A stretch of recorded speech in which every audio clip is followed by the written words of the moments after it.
Me llamo Marina, tengo 34 años, y jamás imaginé que un accidente de auto me llevaría a descubrir la verdadera cara de mi familia política. Todo comenzó hace 3 meses, cuando un conductor ebrio se pasó un semáforo en rojo y chocó contra mi auto. El accidente fue grave. Sufrí múltiples fracturas y tuve que someterme a varias cirugías. Los médicos dijeron que necesitaría al menos 6 meses de rehabilitación. Mi esposo David, cirujano en el mismo hospital donde me atendieron, estuvo a mi lado en todo momento. No te preocupes por nada, me dijo mientras sostenía mi mano en la UCI. Me tomaré una licencia para cuidarte. Pero mi suegra, Beatriz, tenía otros planes. Tonterías, exclamó cuando se enteró. David no puede abandonar su práctica médica. Yo me encargaré de todo. Beatriz siempre había sido difícil. Desde que David y yo nos casamos hace 5 años, ella había intentado controlar cada aspecto de nuestras vidas. Criticaba mi trabajo como profesora universitaria. ¿Por qué trabajas si mi hijo gana tanto? Nuestra decisión de esperar para tener hijos. Me estoy haciendo vieja para ser abuela. E incluso la casa que compramos. Nuestra casa. Era una hermosa propiedad colonial que habíamos restaurado con amor. David y yo la compramos antes de casarnos, cuando ambos éramos solo prometidos. La encontramos en ruinas y pasamos 2 años renovándola completamente. Cada fin de semana pintábamos, reparábamos y soñábamos con nuestro futuro allí. Es demasiado grande para ustedes dos, se quejaba Beatriz constantemente. Deberían venderla y mudarse al complejo donde vivo yo. Hay un apartamento vacío justo al lado del mío. Por supuesto, siempre nos negamos. La casa era nuestro refugio, nuestro proyecto conjunto, el lugar donde planeábamos criar a nuestra familia cuando estuviéramos listos. Durante las primeras semanas después del accidente, estuve entrando y saliendo de cirugías. David dividía su tiempo entre el hospital y mi habitación, exhausto pero siempre presente. Beatriz apareció un día con una maleta. Me mudaré a tu casa temporalmente, anunció. Para mantenerla en orden mientras te recuperas. Intenté protestar, pero los medicamentos me mantenían somnolienta la mayor parte del tiempo. David parecía incómodo con la idea, pero su madre insistió. Hijo, necesitas concentrarte en tu trabajo. Yo me encargaré de todo lo demás. Lo que no sabíamos era que todo lo demás incluía planes que cambiarían nuestras vidas para siempre. Una mañana, mientras me realizaban estudios de rutina, escuché a 2 enfermeras hablando en el pasillo. ¿Te enteraste? La madre del doctor Martínez está vendiendo su casa. Vi el anuncio en línea ayer. Me quedé helada. ¿Nuestra casa? ¿En venta? Debe ser un error. Pero no lo era. Cuando le pregunté a David, él parecía tan sorprendido como yo. Mamá mencionó algo sobre organizar la casa, pero nunca dijo nada sobre venderla, dijo, frunciendo el ceño. Voy a llamarla ahora mismo. Antes de que pudiera hacerlo, Beatriz entró en la habitación, radiante de felicidad. Tengo excelentes noticias, exclamó. Ya encontré compradores para la casa. Una familia encantadora que puede mudarse inmediatamente. Y lo mejor es que el apartamento junto al mío está disponible. Todo está saliendo perfectamente. David se puso pálido. Mamá, ¿de qué estás hablando? No puedes vender nuestra casa. Beatriz agitó la mano dismisivamente. Por supuesto que puedo. Ya me encargué de todo. Los compradores firmaron ayer, y... ¿Firmaron qué? Interrumpí, sintiendo que mi corazón se aceleraba. Beatriz, esa casa está a nuestro nombre. No puedes venderla. La sonrisa de mi suegra se volvió condescendiente. Marina, querida, estás muy débil para ocuparte de una casa tan grande. Además, necesitas a alguien que te cuide durante tu recuperación. Vivir cerca de mí es la mejor opción. Mamá, la voz de David temblaba de ira contenida, no tienes derecho. Por supuesto que tengo derecho, estalló Beatriz. Soy tu madre. Solo quiero lo mejor para ustedes. La casa está vendida y punto final. Les conseguí un buen precio, deberían estar agradecidos. Me incorporé en la cama, ignorando el dolor. ¿Cómo pudiste siquiera hacer los trámites? Los documentos. La sonrisa de Beatriz se volvió astuta. Oh, eso fue fácil. David me dio un poder notarial para manejar sus asuntos mientras está ocupado en el hospital. Y en cuanto a los tuyos, querida, Bueno, digamos que tu firma no es tan difícil de reproducir. El silencio que siguió fue ensordecedor. David estaba paralizado, mirando a su madre como si nunca la hubiera visto antes. Y yo sentí una extraña calma, el tipo de calma que precede a una tormenta. Porque había algo que Beatriz no sabía. Algo que David y yo habíamos hecho meses antes, precisamente porque no confiábamos en su constante intromisión en nuestras vidas. Metí la mano bajo mi almohada y saqué un sobre que había estado guardando para el momento adecuado. Beatriz, dije suavemente, creo que deberías leer esto antes de seguir hablando sobre ventas ilegales y falsificación de firmas. Con manos temblorosas, Beatriz abrió el sobre que le entregué. Mientras leía, su rostro fue perdiendo color. Esto no puede ser, murmuró. Oh, pero lo es, respondí, mi voz más firme de lo que me sentía. Es un poder legal cruzado entre David y yo, firmado y notariado hace 6 meses. Establece que ninguno de nosotros puede tomar decisiones sobre nuestros bienes inmuebles sin el consentimiento expreso y la firma del otro. Y lo más importante, específicamente excluye cualquier otro poder notarial en lo que respecta a nuestra casa. David se acercó a su madre y le quitó los papeles de las manos temblorosas. Lo hicimos precisamente por esto, mamá. Porque sabíamos que nunca has respetado nuestros límites. Pero yo solo quería ayudar, balbuceó Beatriz. La casa es demasiado grande, Marina necesita cuidados. Basta, la voz de David resonó en la habitación. Intentaste vender nuestra casa. Falsificaste la firma de mi esposa. ¿Tienes idea de lo grave que es eso? En ese momento, como si el universo hubiera programado su entrada, el doctor Torres, mi médico tratante, entró en la habitación seguido por una mujer de traje que no conocía. ¿Marina? Perdón por la interrupción, pero la detective García necesita hablar contigo, dijo el doctor Torres. Detective, chilló Beatriz. La detective García se adelantó, su expresión profesional pero seria. Señora Marina, recibimos una denuncia del banco sobre posible fraude inmobiliario y falsificación de documentos. ¿Está usted al tanto de que su casa está listada como vendida? Sí, detective, respondí, sintiendo una extraña calma. Mi suegra aquí presente acaba de confesarnos que falsificó mi firma y utilizó un poder notarial de mi esposo para intentar vender nuestra casa sin nuestro consentimiento. Beatriz se dejó caer en una silla, toda su arrogancia anterior desaparecida. Yo solo. Señora, la interrumpió la detective, la falsificación de firmas y el fraude inmobiliario son delitos graves. Necesitaré que me acompañe a la estación para hacer una declaración formal.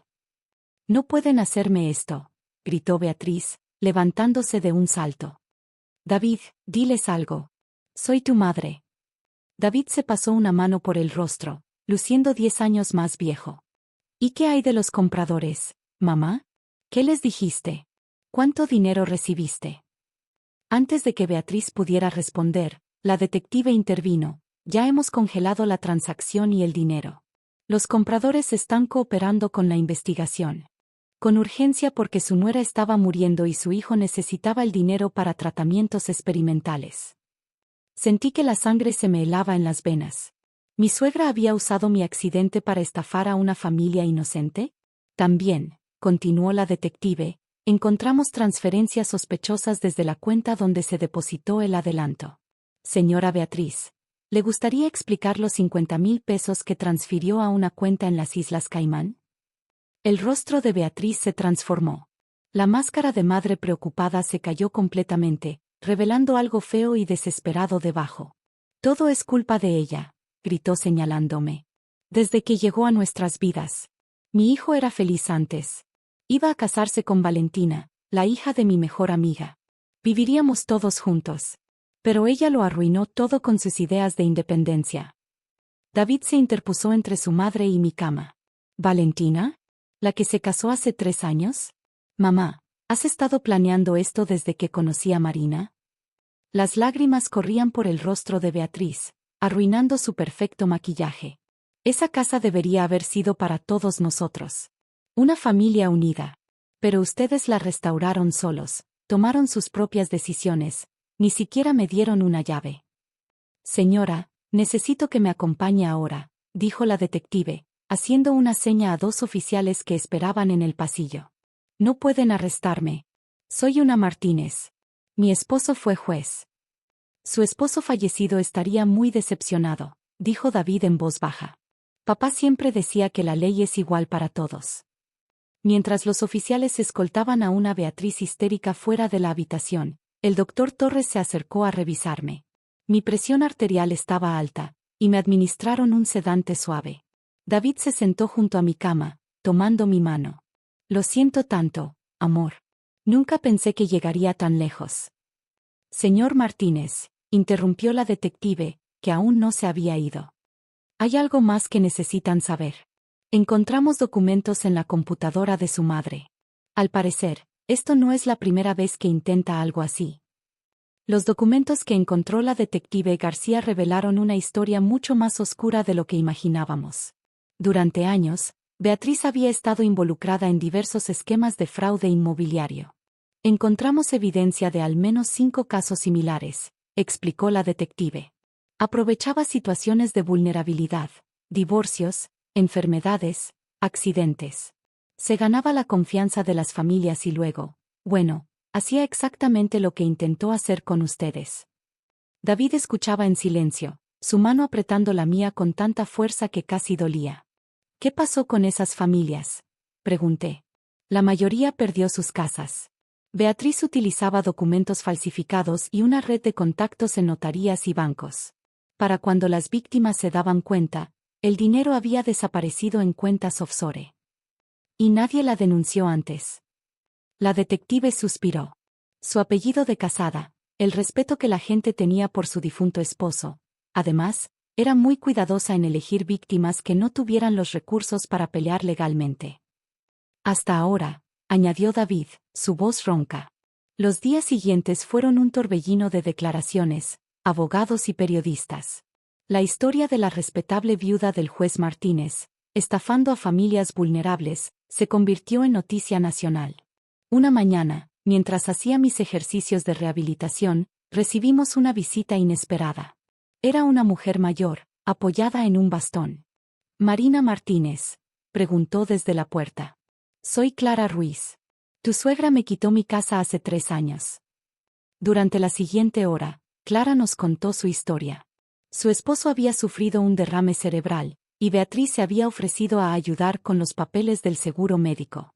Cuando Antonio murió, dijo Clara con lágrimas en los ojos, me dijo que había hipotecado la casa sin mi conocimiento. Que si no se la vendía a ella por una fracción de su valor, me denunciaría por fraude. No fue la única. En los días siguientes, más víctimas comenzaron a aparecer. Cada historia era un nuevo golpe para David, que veía cómo la imagen de su madre se destruía pieza por pieza. ¿Cómo pude estar tan ciego?, me preguntó una noche, después de que los policías se llevaran otra caja de documentos de la casa de Beatriz. Ella era tu madre, respondí suavemente. Querías creer lo mejor de ella. El juicio fue rápido. Con la cantidad de evidencia acumulada y las múltiples víctimas testificando, Beatriz no tuvo oportunidad. La sentenciaron a 15 años de prisión y la obligaron a devolver todo el dinero que había estafado. El apartamento junto al suyo, bromeé con David mientras veíamos las noticias de la sentencia, creo que estará vacío por un largo tiempo. Él logró sonreír, aunque sus ojos seguían tristes. Prefiero nuestra casa colonial, si no te importa. La recuperación fue lenta pero constante. 6 meses después del accidente, pude volver a caminar sin ayuda. David había vuelto a trabajar, pero ahora se aseguraba de mantener un mejor equilibrio entre su vida profesional y personal. Una tarde, mientras pintábamos el porche de nuestra casa, un proyecto que habíamos postergado demasiado tiempo, David recibió una carta de la prisión. «Es de mamá», dijo, sosteniendo el sobre como si fuera una bomba a punto de explotar. «¿Quieres que la lea contigo?», ofrecí. La carta era corta. Beatriz pedía perdón. Decía que la terapia en prisión le había ayudado a ver sus errores, que entendía si nunca la perdonábamos. «¿Qué piensas hacer?», pregunté después de que David leyera la carta por tercera vez. «No lo sé», admitió. «Parte de mí quiere perdonarla, pero otra parte». «No tienes que decidir ahora», dije, tomando su mano. «El perdón lleva tiempo». Esa noche, Sentados en nuestro porche recién pintado, David me contó historias de su infancia. De cómo su padre, el juez, siempre había intentado enseñarle sobre la justicia y la honestidad. De cómo Beatriz, incluso entonces, había intentado manipular cada aspecto de su vida. ¿Sabes qué es lo irónico?, dijo mientras mirábamos las estrellas. Ella siempre dijo que esta casa era demasiado grande para nosotros dos. Y... bueno, sonrió por primera vez en días, tal vez tenía razón. Pero no de la manera que ella pensaba. Miré su expresión y entendí inmediatamente. ¿Estás seguro? Con todo lo que ha pasado. Más seguro que nunca, respondió, colocando su mano sobre mi vientre a un plano. Esta casa necesita más risas, más vida. Necesita una familia que la llene de amor verdadero, no de manipulaciones y mentiras. Un año después, nuestra hija Julia dio sus primeros pasos en el jardín que Beatriz tanto había criticado. La casa colonial, que una vez fue objeto de tanto drama y dolor, se llenó de risas infantiles y amor. Beatriz cumple su sentencia, y aunque David ocasionalmente recibe sus cartas, decidimos mantener nuestra distancia. Algunas heridas necesitan más que palabras para sanar. En cuanto a Clara y las otras víctimas, usamos parte de nuestra compensación para crear una fundación que ayuda a familias en riesgo de perder sus hogares por fraude. Es nuestra manera de convertir algo terrible en algo positivo. Cada noche, cuando acuesto a Julia en su habitación, miro alrededor de nuestra casa y pienso en todo lo que hemos superado. Las paredes que restauramos juntos han sido testigos de traición y dolor, pero también de amor, perdón y renovación. Como le digo a David, a veces las peores tormentas nos llevan a los mejores amaneceres. Gracias por mirar. Suscríbete al canal si te gusta. Nos vemos en el próximo video.